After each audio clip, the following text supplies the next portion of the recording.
Benedici il Signore, anima mia, loda il suo santo nome, e con tutto il mio cuore canterò, per sempre ti adorerò.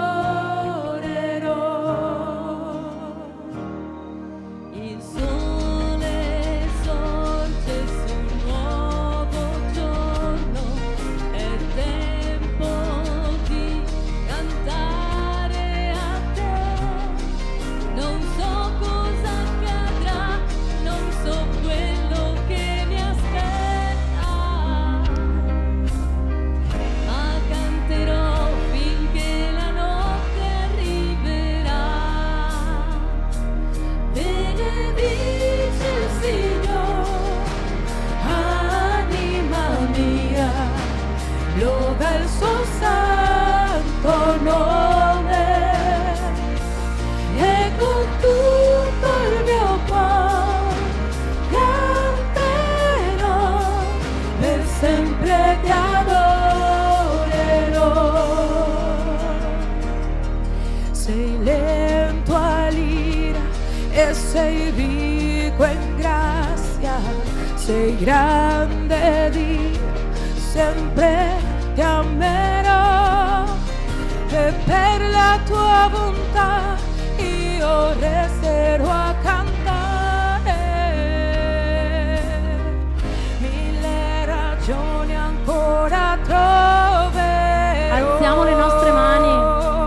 Benedici il Signore, anima mia, loda il suo santo nome, e con tutto il mio cuore canterò, per sempre ti adorerò.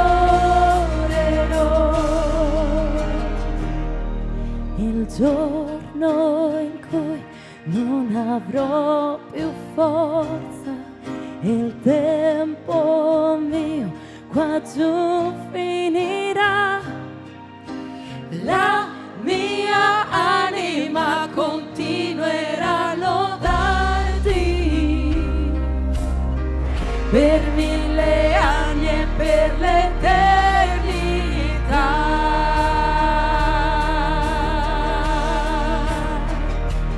Benedici il Signore, anima mia, loda il suo santo nome, e con tutto il mio cuore canterò, per sempre ti adorerò.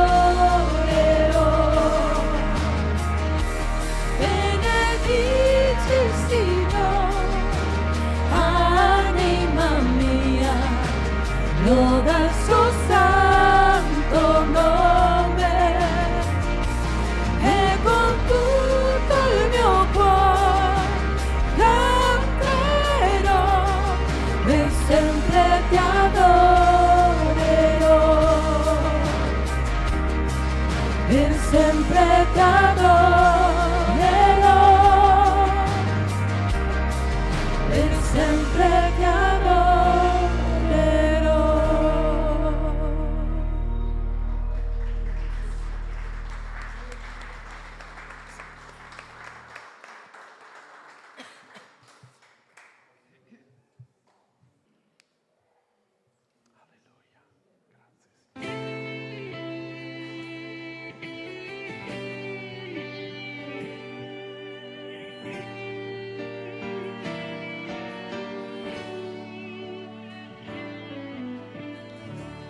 Maestro, ho bisogno di un miracolo, trasforma la mia vita ed il mio stato. È tempo che non vedo più la luce, tentano di seppellire la mia gioia, cercano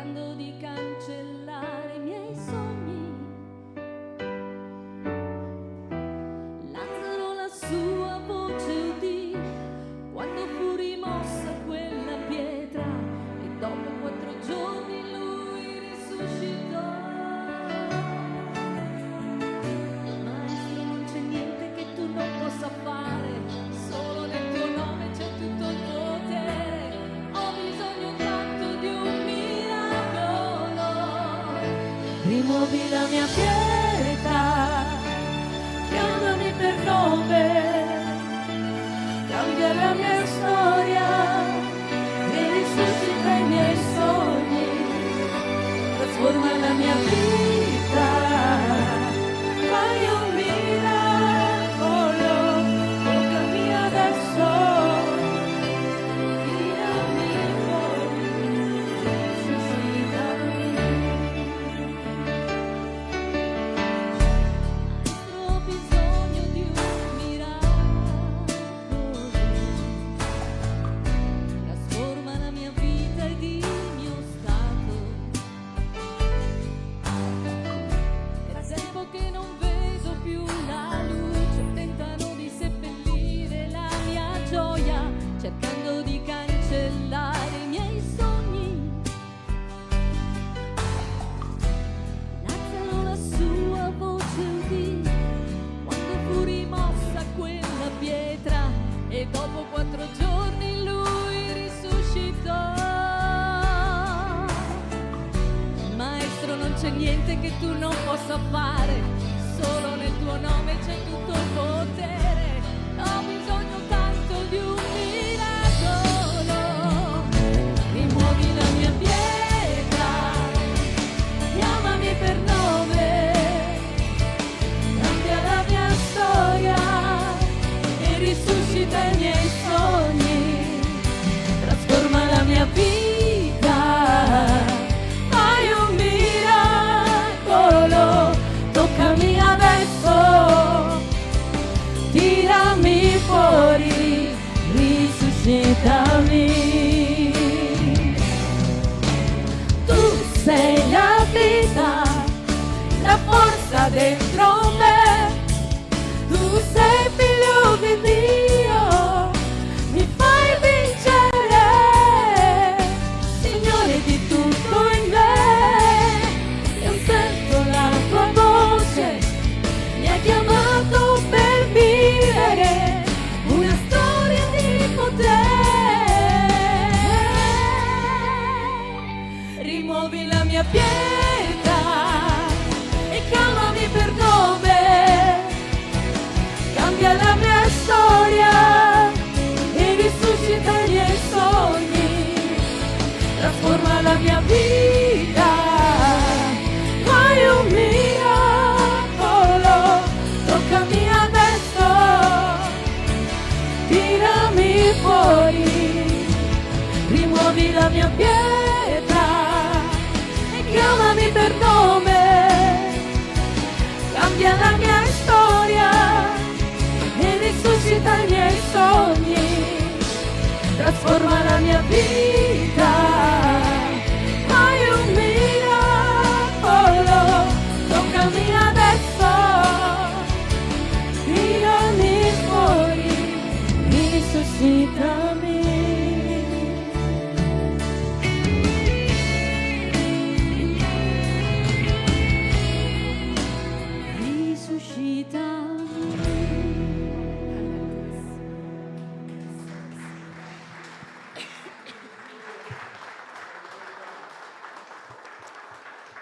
Alleluia, gloria a Dio. Accomodatevi, fratelli.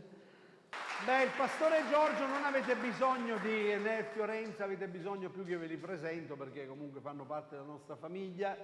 Giorgio, vieni, sentiti libero. Signore. Grazie cari, un piacere sempre, sapete. Riflettevo e facevo 2 conti, no? 52 anni di conversione moltiplicato a 52 domeniche all'anno sono circa 2500 mal contate, tolte le influenze e altre cose, che vado al culto. La domanda è che si insinua un po' il concetto di liturgico, tanto so che comincia col cantico, poi dopo succede la raccolta delle offerte, poi c'è un testimone, anche no. Penso che tutti quanti noi quando andiamo al culto dovremmo avere un sentimento, quello dell'esploratore. Sapete, quello dell'esploratore, l'esploratore è entusiasta per il fatto stesso che vuole scoprire cose nuove e quindi la liturgia la spostiamo e andiamo sempre, permettetemi questa brevissima riflessione, al culto con tanti sentimenti, chi si porta a casa i carichi, chi si porta a casa i problemi, chi non ci sta con la testa, perché no. il sentimento più bello per venire a un culto, e vi parla uno che ne ha fatto 2500 nella sua vita ancora, è quello del sentimento dell'esploratore. Che cosa accadrà? Voglio scoprire sempre questa, che cosa il Signore mi dice. In 2500 culti potrei essere anche annoiato perché tanto la conosco, ma quale la conosco? Non conosco se non parzialmente, ma attraverso lo strumento di Dio, e non lo dico per autoreferenziazione, ma mi fa scoprire cose nuove. Non mi sono annoiato 2500 volte nella mia vita, ma ho sempre goduto dello sentimento che spero sia vostro, non questa domenica, ma tutte quelle volte che la Chiesa si trova, il sentimento dell'esploratore. Che cosa andrò a vedere oggi? E quando poi scoprirò qualcosa di importante, spero per la mia vita come oggi, potrò dire grazie Signore perché ho imparato, ho scoperto qualcosa di nuovo che mi serve per andare avanti per il 2500esimo, una volta e poi due. Penso sia la cosa più bella, no? Venire qui con questo sentimento. Detto questo, proseguiamo. Ciò che il mio lavoro, il mio sentimento per questa cara Chiesa che amo assieme al pastore e alla sua famiglia è quello di verificare la parte di Dio, l'abbiamo sempre detto, ma importante anche, e noi la conosciamo, celebriamo, siamo qua per questo, è la persona più importante della nostra vita, è il Signore, se no saremmo andati al mare da tutte le altre parti in questa bella giornata. No, la mia presenza è perché tu sei prioritario nella mia vita e lo celebriamo, lo conosciamo, ma ancora una volta lavoriamo invece sull'aspetto di cosa io sono per te e come posso vivere per te, in maniera tale che il focus ancora una volta è sicuramente la Bibbia è cristocentrica, il messaggio deve essere cristocentrico e io? Allora quest'oggi partiremo sempre lavorando su noi stessi, su qualcosa che penso sia l'entusiasmo dell'esploratore, è vero? Certo. Allora, 1 Pietro 4,10 dice così: come buoni amministratori della svariata grazia di Dio, ciascuno secondo il carisma che ha ricevuto, lo metta al servizio degli altri. C'è sempre una grande sfida, una grande esplorazione in un verso magari conosciuto, ma che poi quando viene scansionato nel verbo, nelle virgole, nelle pause, vuol dire che qualcosa di importante anche questa mattina nella mia vita hai per chi sono io. E qui sembrerebbe, senza con certezza, sono un amministratore. Si tratta di capire se è buono o cattivo. Amministratore di che? Non so se in mezzo a voi ci sono degli amministratori di aziende, amministratori condominiali, so che è sicuramente un incarico importante che tocca la nostra vita e tocca le nostre responsabilità di amministratori. Questo verso ci coinvolge, volente o nolente ci coinvolge e ci fa una fotografia. Chi sono io davanti alla svariata grazia di Dio? Amen? Partiamo dalla considerazione che i doni di Dio, li conoscete tutti, vero? Siete stati destinatari, siamo stati destinatari nel corso degli anni, sì, sono certi, preziosi per la nostra vita terrena, oltre a godere qui il dono della vita eterna, amen. E su questo aspetto noi costruiremo questa meditazione oggi. I doni principali che riceviamo una volta che entriamo come nati di nuovo nel suo regno riguardano il nostro rapporto con Dio, la salvezza, la vita eterna, lo Spirito Santo, la grazia, qualcosa di importante, di basilare che ci hanno coinvolto nel giorno in cui noi abbiamo accettato il Signore nella nostra vita e piano piano abbiamo assaporato questi primi doni pesanti, indispensabili, che ci hanno fatto capire dove siamo finiti, nella sua grazia, nel suo amore, nella vita eterna promessa e certificata da Lui. Amen. Nel Nuovo Testamento troviamo ancora altri doni chiamati carismi, che lo Spirito distribuisce, c'è scritto, ai credenti per equipaggiarli nel costruire la sua Chiesa e manifestare quanto amore e cura Dio riserva per i suoi figli.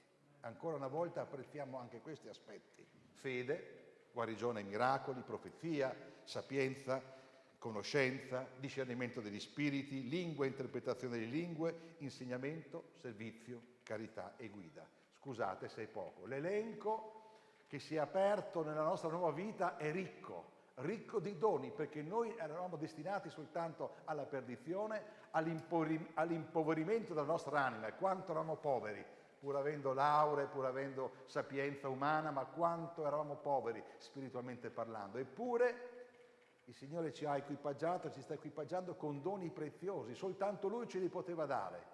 perché sapeva che lui era amore, è amore, e sapeva quanto noi ne avevamo bisogno, amen? Ci siamo affacciati di nuovo come al parto quando siamo nati nudi, ci siamo affacciati alla nuova nascita nudi. Signore, prendici, accettaci, ma siamo nudi nel senso che non sappiamo come equipaggiarci, non sappiamo come condurre la nostra vita nuova, vi ricordate? E piano piano il Signore elargisce i doni particolari e generali alla sua Chiesa e ai suoi figli, amen?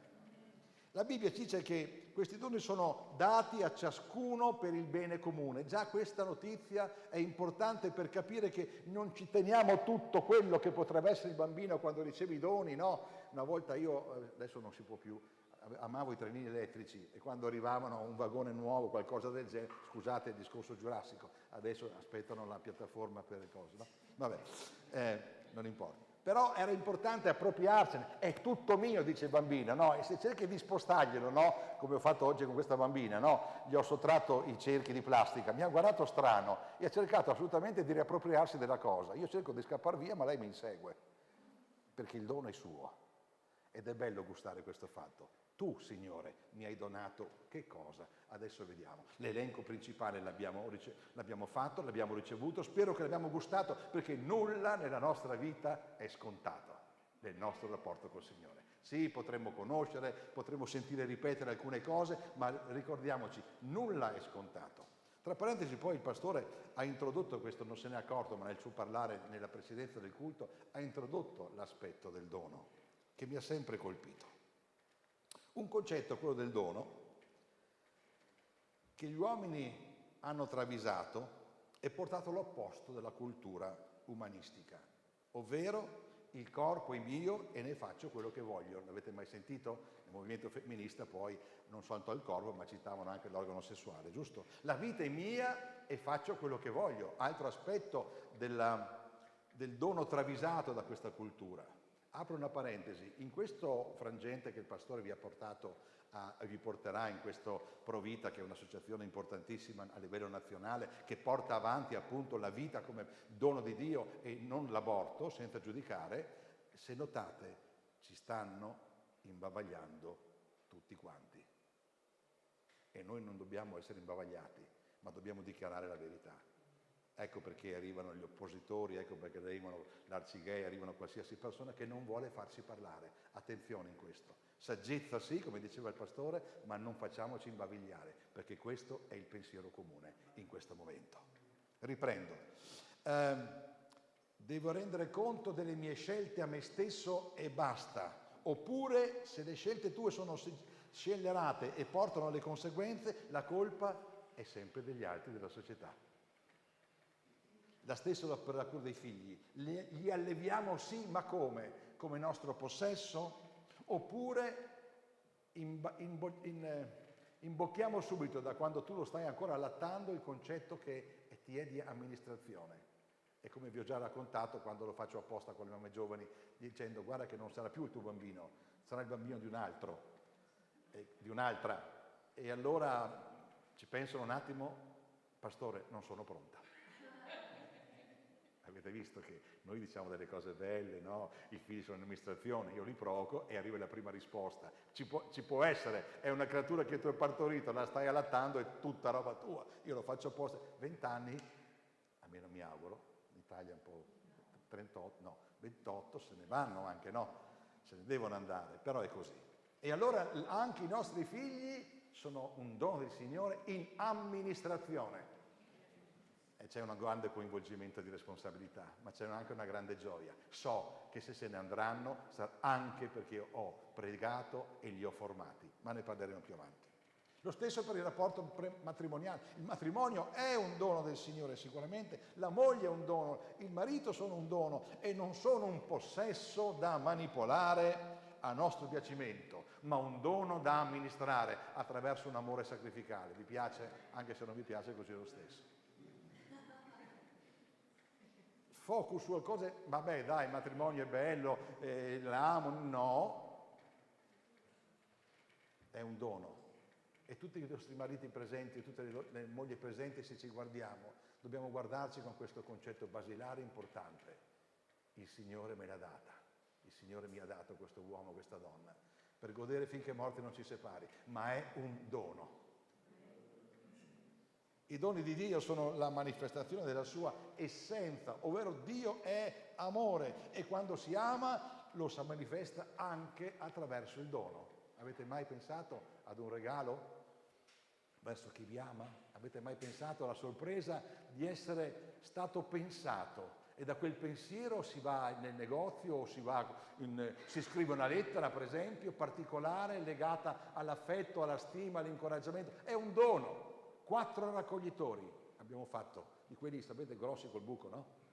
Tutti i nostri doni ricevuti dal nostro prossimo, dagli anni 70, 80, non sono nostalgico, sono colui il quale ha goduto la manifestazione di un figlio, di una figlia, di un fratello, di una sorella, di un pastore che mi ha scritto, che ci ha scritto. Sono doni che ci permettono di perseguire, o meglio, seguire ancora un passaggio che alle volte è in salita. Ma questa parentesi così bella di ricevere un dono, sono stato l'oggetto dei suoi pensieri, l'oggetto del suo amore. Mi fa piacere, cercherò di fare altrettanto. Amen. Questo è l'humus in cui la stessa Chiesa vive, non soltanto per noi stessi, ma pensando che il buono e l'amministrato dono è per il beneficio dell'altro. Noi siamo qui per lodare il Signore, ma siamo qui anche per distribuire e decidere di donare per il beneficio dell'altro. Perché l'altro è il Vangelo, il Vangelo è disposizione, annuncio per l'altro, e una volta che siamo suoi, l'altro è prioritario nella nostra vita, che si chiami figlio, che si chiami moglie, pastore o fratello in fede, è sempre prioritario, amen, anche se diamo sempre il primo posto al Signore, amen. E fra i numerosi doni che il Signore ci ha dato, scopriamo anche, udite udite, avere anche dei talenti, che sono sempre nella famiglia del dono. Che dite? Preziosi per amare il nostro prossimo. E ancora una volta il gesto è: il talento è mio e me lo godo come voglio io. Scusate, no, il talento il Signore te l'ha dato, i talenti il Signore te l'ha dati per amare il tuo prossimo. Gustare quella capacità, gustare quel talento che arriva dal Signore, ma non perché resta mio, non perché io so predicare, non perché io sono responsabile del tal ministero. No, è tutto questo perché è speso amministrando la svariata grazia di Dio. E questa figura rientra ancora prioritaria nella nostra meditazione. Sei un amministratore buono o sei un amministratore distratto? O non consideri questo ruolo che 1 Pietro 4,12 ti chiama ad avere? Ed è un ruolo di grande responsabilità, parolaccia in mezzo a noi. La responsabilità è sempre qualcosa che non ci turba, ma ci sposta un po', ci rende un po' ruvidi, no? Perché sappiamo che poi dobbiamo renderne conto. Ma andiamo con ordine. In Matteo 25, al verso 16, c'è quella famosa parabola dei talenti. Ad un certo punto però, quando inizia la distribuzione dei talenti, al verso 16 è scritto: subito colui che aveva ricevuto 5 talenti andò a farli fruttare e ne guadagnò altri 5. Di questo passaggio mai conosciuto, qual è la parola che vi colpisce di questo versetto? Qual è la parola che vi colpisce? Stiamo parlando di talenti, non ditemi che sono i talenti quelli che vi colpiscono, è il contesto ed è abbastanza lunga come parabola. Qual è la parola che vi colpisce?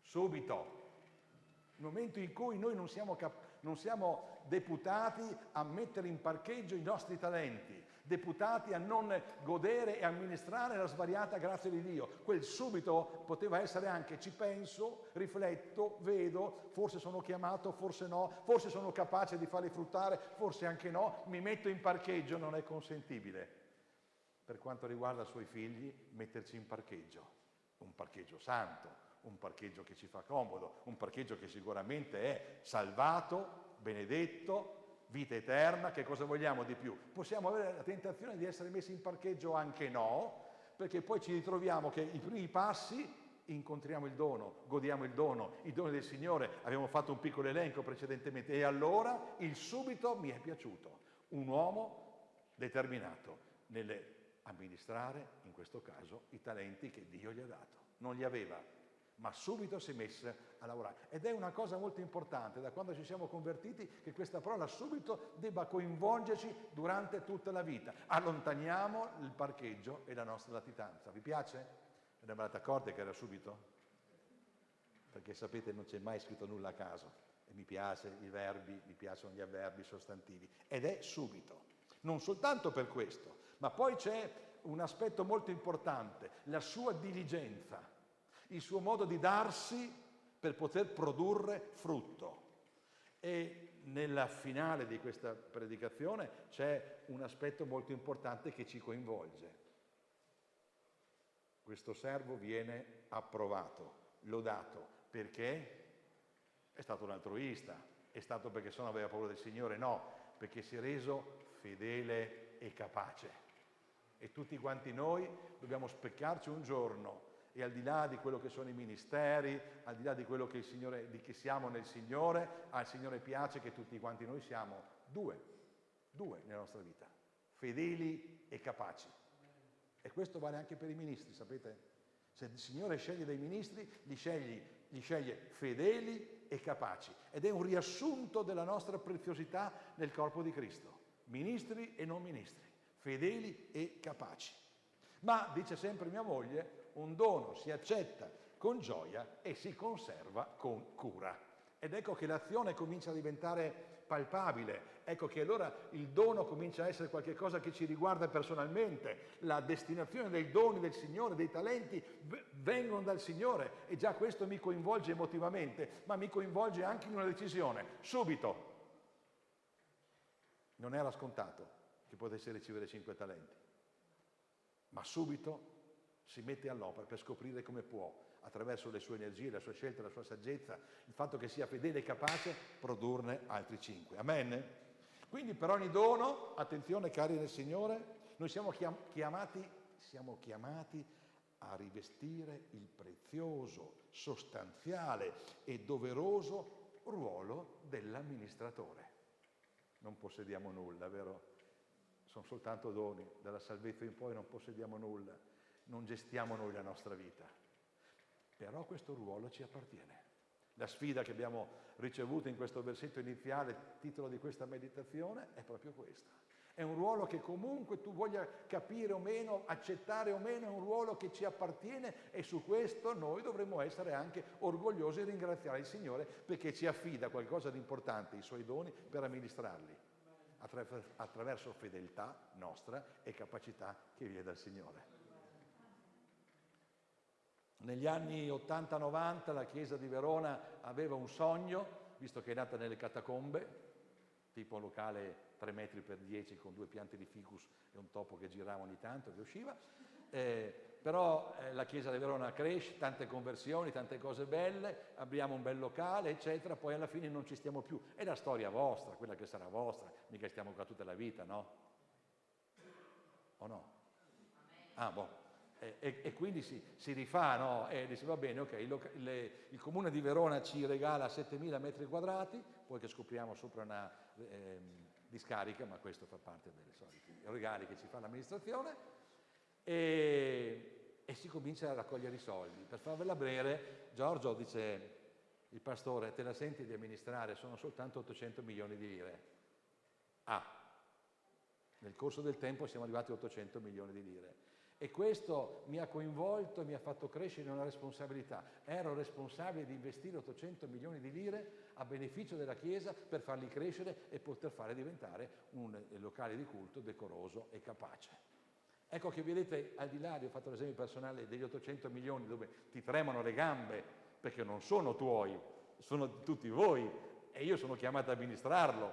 È importante che anche gli 800 milioni di doni che il Signore vi ha fatto, in altri termini un valore diverso di quello venale, sono capace, sono investito nel ruolo di amministrarlo nella maniera migliore. Ecco perché la vita del cristiano è entusiasmante, ecco perché la vita del cristiano è dell'esploratore. Non sono statico, sono l'oggetto del suo amore attraverso doni e talenti. E che me ne faccio? E allora arriva la responsabilità, arriva l'impegno, arriva la scoperta che tutto quello che il Signore ci dà lo mettiamo a frutto non soltanto per la nostra crescita, ma per gli altri. Sono qui come Chiesa anche per spendere e amministrare ciò che mi hai dato e offrirlo agli altri. Dimensione fantastica, che dite? Abbiamo passaggi biblici che ci aiutano a capire che il nostro ruolo di amministratori è indispensabile, vi dicevo, e di grande responsabilità, in quanto Dio ci avvisa a non confondere il dono come possesso. Non possediamo nulla, sapete, nudo siamo usciti e nudo ce ne ritorniamo. E il fatto che non ci sia nulla di nostro possesso ci educa a pensare che siamo qui sulla terra come pellegrini, ma fin tanto che sono pellegrino godo dei tuoi doni, godo dei talenti che mi ci dai e li metto al servizio degli altri. Però ci sono 4 aree, ed entriamo nel centro della predicazione, ci sono 4 aree in cui siamo chiamati su questa terra ad essere amministratori. Cura della nostra vita fisica, cura delle nostre relazioni, cura del nostro tempo, cura del nostro denaro. Penso che queste 4 aree ci coinvolgono in tutto il nostro vissuto. Vita fisica, relazioni, tempo e denaro. Primo, il corpo. Dobbiamo prendercene cura affinché possiamo sicuramente aumentare i bicipiti o la tartaruga, che non è un animale, ma gli uomini sanno cosa vorrebbero, non ci arriverai mai perché vabbè, non importa, ma possiamo servirlo meglio con la cura del nostro corpo, amministratori del nostro corpo, perché se il corpo poi è trasandato, si ammala, diventa difficile. No, noi abbiamo quello scopo, servire il Signore, perché è un'area importante. Il nostro corpo, c'è una riflessione che volevo fare, il sesso per esempio, dono di Dio che va amministrato secondo la sua parola. Non per sprecarlo e buttarlo via, per la bellezza di un corpo creato dal Signore, perché possa essere speso in questa meravigliosa area del matrimonio. Io ho vissuto la bomba dell'AIDS, no? Adesso ormai non se ne parla più, no? Ma era una bomba con tanti morti, era una bomba dove questa, chiamiamola epidemia, questa, potremmo dire, malattia sociale, ci ha posto delle domande. Perché tutto questo? Perché? Perché anziché curare il tuo corpo, l'hai dato via, l'hai sprecato in aree tossiche e sbagliate. Ed ecco il risultato. E guardate che a quei tempi ne morivano tanti, l'infezione era sparsa e ti domandavi perché sta accadendo tutto questo, dall'Africa fino all'Europa. Perché il nostro corpo è prezioso, è un dono del Signore e va curato anche sotto questi aspetti. Visto che il sesso è un regalo del Signore, che il Signore ci indica e ci specifica da spendere nel ruolo e nell'area matrimoniale. Oh, se avessero fatto questo, questi cari, ormai alle volte morti o infettati per la vita, si troverebbero in altre condizioni. Ho fatto qualcosa di male? No, ho visto una un po' minacciosa, allora ho detto avanti con passo bersaglieresco. Un corpo sano, mantenuto sano, ci permette di muoverci meglio e con più efficacia nel servizio di Dio. Io ho ricevuto una grande prevenzione dalla mia cardiologa per tanti anni e ringrazio il Signore che la mia pressione si è abbassata, sono ancora in forze. Mia moglie dice che alle volte sono un po' no, perché dice? Quando uno si cura troppo del corpo? Ipocondriaco, non è vero perché dopo tanti anni la mia cardiologa mi ha detto, vede, io con lei ho fatto prevenzione, non l'ho curata. Ho fatto prevenzione e attraverso determinati tipi di interventi io la vedo ancora con 80-120, ovvero sia quello che c'hai tu 20 anni. Io ne ho leggermente di più. E godo di questo fatto perché mi sono preoccupato, mia moglie alle volte mi critica, ma mi sono preoccupato di curare il mio corpo perché così divento bello. No, perché ho bisogno di servire il Signore in salute, amen. Un'area importante questa. 2, la relazione con Dio, la relazione familiare, la relazione fraterna, sono tutti doni per nulla scontati, amen? Io ho bisogno di avere relazione col mio prossimo ed è un dono quello che mi spinge ad essere un uomo che ha relazione col prossimo, è un dono quello che ha bisogno di relazione familiare ed è un dono quella mia relazione con Dio. In breve, il culto personale ci aiuta ad amministrare la nostra preziosa relazione con Lui. Perché se prima non avevamo relazione, ma anzi addirittura Dio era così distante, adesso Dio è così vicino a un passo da quella porta di Matteo 6,6. Scusate se insisto su questo concetto, ma lo stesse volte, più volte nelle consulenze familiari mi ritrovo che nessuno è entrato dentro Matteo 6,6 e si è goduta e ha curato la propria relazione con Dio, che è un dono che Dio ci concede. Adesso La cortina del Tempio si è frantumata, si è stracciata, non c'è più, e allora ho la libertà di curare la mia relazione. È un dono, tu mi hai aperto un canale di comunicativo, non è scontato. La croce mi ha permesso questo, la mia fede mi ha permesso questo, e allora curati di questo dono ed entra in quella cameretta. Qualcosa di grande potrà capitare, diversamente il dono viene spezzato, sminuzzato, perde di importanza.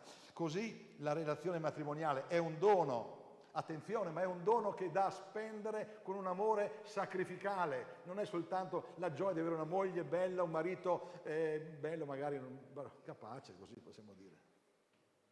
Nella considerazione che il dono di un matrimonio vuol dire che prima dopo il Signore viene lei, prima dopo il Signore viene lui. Ed è molto importante che curiamo questo dono meraviglioso. E poi la gestione dei nostri figli. I figli sono un dono, lo so che a voi qualcuno non piace, perché ce l'avete piccolo, perché siete bello e simpatica e cara, è tutta mia, anche no.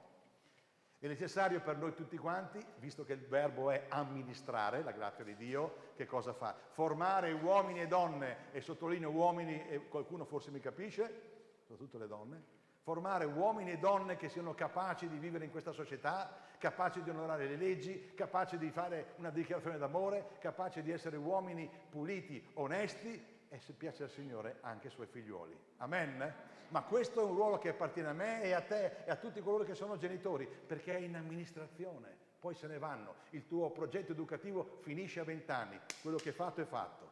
Capite la responsabilità e la gioia di essere amministratori anche nei riguardi dei figli.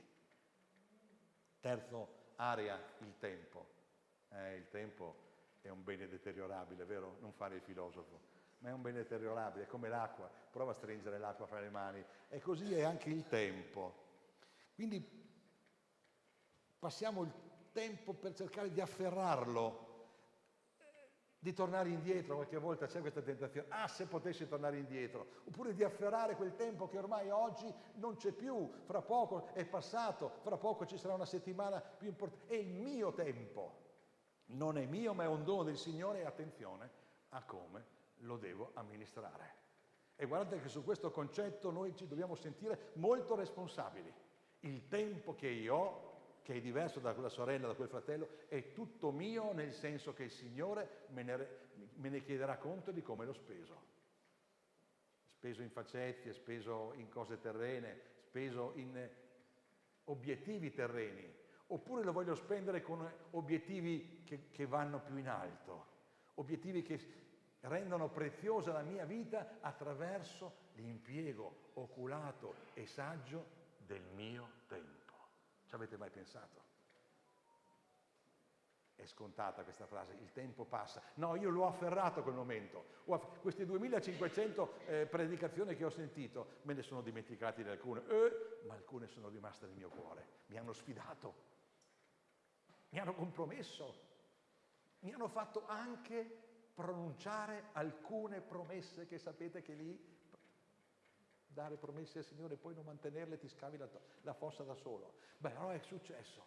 Pochi gli appelli che sono venuti fuori, perché io sono una persona che non crede molto, non vuole dare molta importanza alle emozioni, però ci sta. Pochi gli appelli con cui sono uscito, ma me li ricordo tutti, perché erano appelli dove un uomo, un ragazzo forse, aveva deciso di uscire per dare una promessa al Signore. Come gestire i doni che il Signore mi stava dando in quegli anni. Ed è importante che tutti quanti noi ci sentiamo coinvolti nel tempo, da spendere con saggezza, e più che mai, lo diciamo forse io e mia moglie ogni fine anno, il Salmo 90 verso 12 ci spinge, come durante il coronavirus, ci spinge a considerare che insegnaci, o Signore, a contare bene i nostri giorni, punto. No! Per acquistare un cuore saggio, che sappia quindi amministrare i svariati grazia del Signore. Capite che questo verso del Salmo 90 ci coinvolge. Noi non siamo capaci, Signore, ma insegnaci a contarli, a renderli preziosi. Il tuo gesto d'amore, quella lettera, quella tua presenza in chiesa, quell'essere a fianco dell'uomo, della donna che ha bisogno di consolazione e quant'altro. Il tempo diventa prezioso e consolidato, è tuo ma lo hai speso per gli altri. Capite cosa vuol dire? Signore, sono amministratore del mio tempo e attento a non perdere tempo. Che meraviglia! perché è necessario non sprecare il tempo, è necessario investirlo con metodo e disciplina. Vi piace questa frase? Mica tanto, un po' ruvida. È necessario investirlo con metodo e disciplina. Alle volte ci troviamo dei mariti in consulenza, cioè sì è vero, ho rallentato, sì è vero, una moglie mi sono persa questi anni a litigare, a buttare via la nostra relazione con aspetti carnali, e tu dici ma quanto tempo hanno perso, quando invece il Signore li aveva equipaggiati per acquistare tempo, per non sprecare tempo, per godere il dono del matrimonio stesso. Poi nelle nostre carnalità, nei nostri egoismi perdiamo e sprechiamo tempo. Anche no, Signore. Amen? Anche no, Signore. E poi il tempo del lavoro secolare, che importanti scelte. Che importanti scelte. Rinunciare a certi tipi di lavori che mi prendono il tempo. Ma per noi giovani, con Fiorenza Sposina, ci siamo detti, noi vogliamo servire il Signore. La solita bella frase, potete dire, no? Bella, roboante, servire il Signore. E quando questi ti procura un posto da dirigente alla Bayer e ti risolve tutti quanti i problemi economici e stai molto bene e decidi di andare ad assumerti in questo... È stata una riflessione fatta. Ma guarda che se tu diventi dirigente della Bayer ti puoi dimenticare di servire il Signore. Sei al loro servizio, notte e giorno. E sì, mi danno 5.000 euro. E allora lì arriva ancora la priorità, no? Il tempo da dedicare al Signore era migliore del tempo da dedicarlo alla Bayer. E abbiamo rinunciato. Il saper amministrare il tempo anche nell'area lavoro. E saperlo amministrare, e attenzione a questo, vi prego perché ho scoperto che nessuno lo fa, nel saper amministrare il tempo fissando obiettivi e priorità, amen?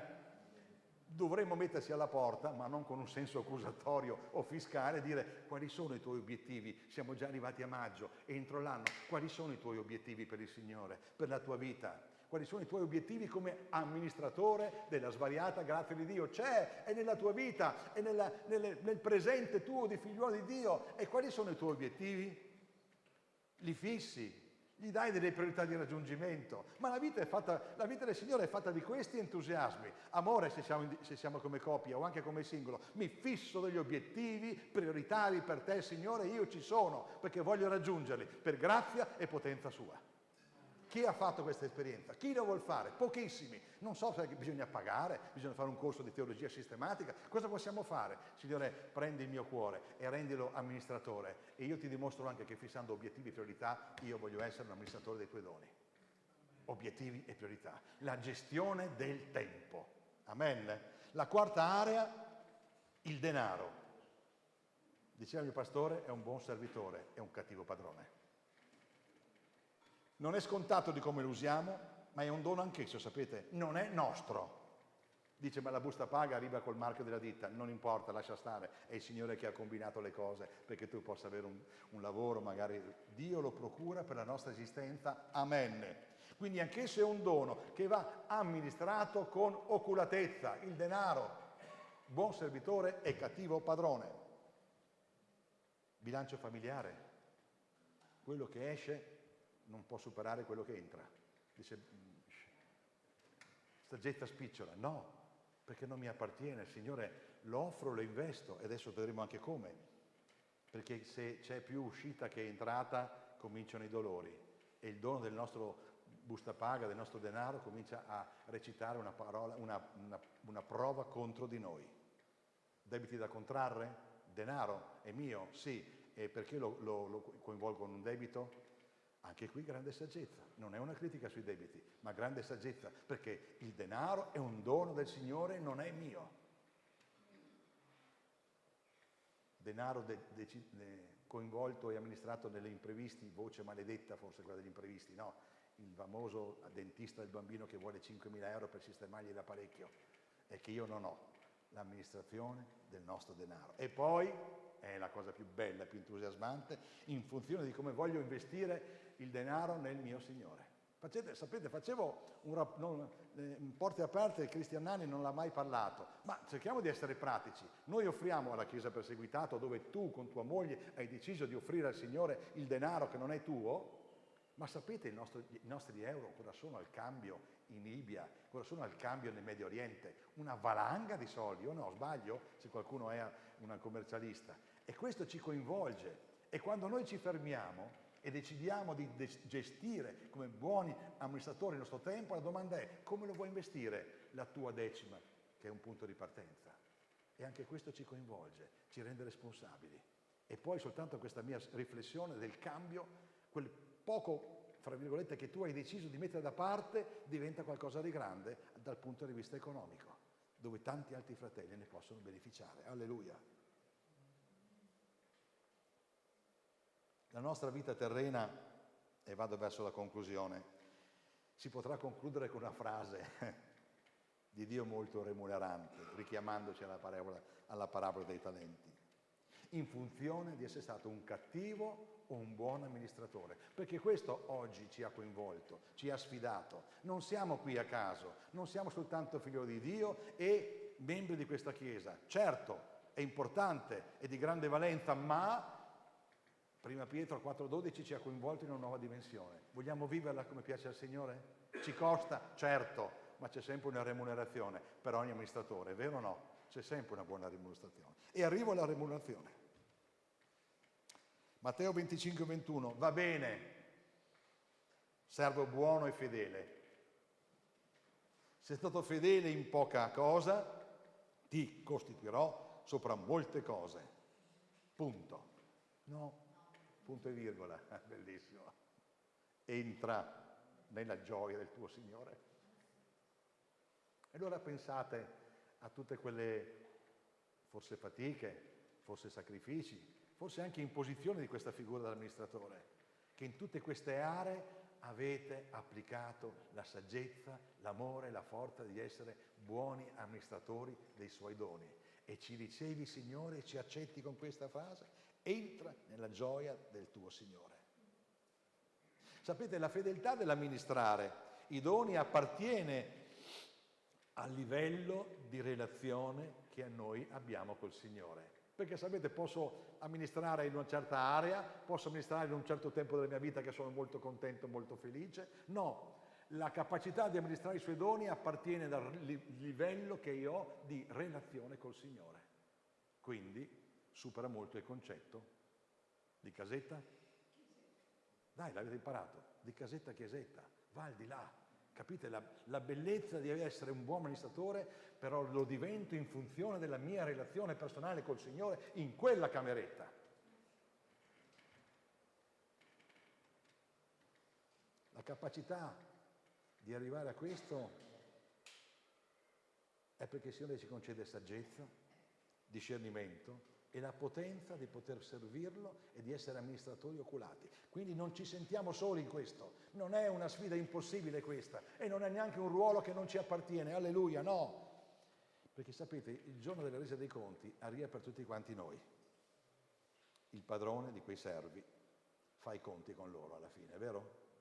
E voglio anche essere subito sincero da questo aspetto. Non c'è in ballo la vita eterna o la salvezza, c'è in ballo del nostro livello di fedeltà e capacità verso il Signore, di fedeltà verso il ruolo. E il fatto di rendere conto non mi preoccupa, non mi spaventa, perché anch'io come te vogliamo sentire quella frase: entra nella gioia del tuo Signore. Ha contato, siamo stati pesati, siamo stati visti, siamo stati considerati nei nostri sacrifici, nelle nostre lacrime, nell'amore verso l'altro, e allora tutto questo ha prodotto altro che 5 talenti, molto di più. La mia vita si è impreziosita pur rivolgendo a me stesso questa responsabilità di essere l'amministratore della svariata grazia di Dio. Alleluia!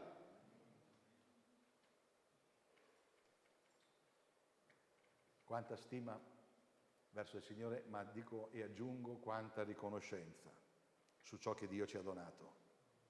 Abbiamo saputo organizzare la nostra vita come buoni amministratori? Ci siamo fatti coinvolgere da questa responsabilità? Le aree che vi ho detto, va tutto bene oppure devo migliorare? Allora volevo chiedervi di alzarvi in piedi questa mattina.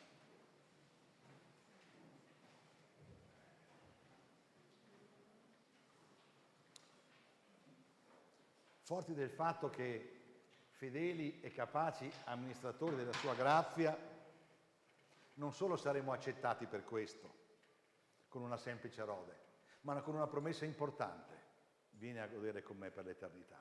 È una spinta motivazionale molto forte. E allora, davanti a queste 4 aree, davanti a questa responsabilità di questa figura che ci coinvolge, vorrei che faceste piano piano, con calma, occhi chiusi o occhi aperti, non so come vi riesce meglio, l'inventario dei doni che Dio ci ha dato. Stai lontano dal pensare che non li hai ricevuti. Stai lontano dal pensare che tu non hai talenti. Stai lontano, o meglio, rifletti sul fatto che i tuoi talenti sono ancora in parcheggio, per paura, per vergogna perché non ti senti capace, per pigrizia, è successo in quella parabola.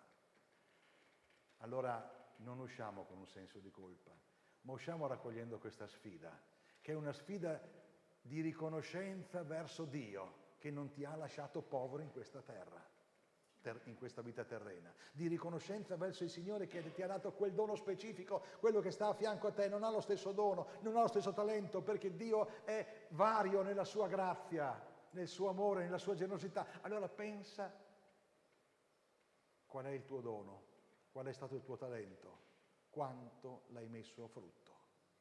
E soprattutto questa mattina una spinta insieme, cari fratelli e sorelle, nel lodare il Signore per riconoscenza. Non soltanto la lode perché gli spetta, ma lodiamolo per riconoscenza. E tu, caro fratello e sorella, pensa qual è il dono che hai ricevuto e ringrazialo e lodalo, perché è per sua grazia, è per sua decisione che tu sei stato destinato a ricevere quel particolare dono, che l'altro non ha. Mettiamoli insieme e saremo Chiesa. Mettiamoli insieme e non cesseremo di ringraziare il Signore e offrire la nostra riconoscenza per ciò che su questa terra Dio ci ha dato, affinché la possiamo distribuire a tutti coloro che ne hanno bisogno. Dio vi benedica. Alleluia. Teniamo ancora il capo chino, gli occhi chiusi. Signore, vogliamo ringraziarti. Amen. Dio ci benedica. Buona domenica a tutti quanti voi.